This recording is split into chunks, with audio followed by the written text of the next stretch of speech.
Ziua Muncii.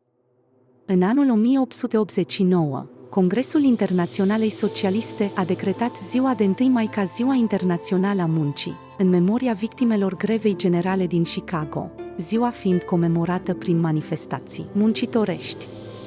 Cu timpul, 1 mai a devenit sărbătoarea mișcărilor muncitorești în majoritatea țărilor lumii, diversele manifestări căpătând amploare pe măsură ce autoritățile au convenit cu sindicatele ca această zi să fie liberă.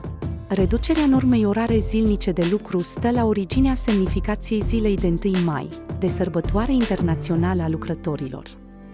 În anul 1872, circa 100.000 de lucrători din New York, majoritatea din industria construcțiilor, au demonstrat, cerând reducerea timpului de lucru la 8 ore.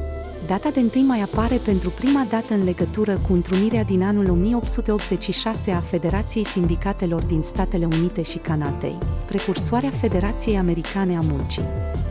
George Edmonston, fondatorul Uniunii Dulgherilor și Tâmplarilor, a inițiat introducerea unei rezoluții care stipula ca 8 ore să constituie ziua legală de muncă de la și după 1 mai 1886, sugerându-se organizațiilor muncitorești respectarea acesteia.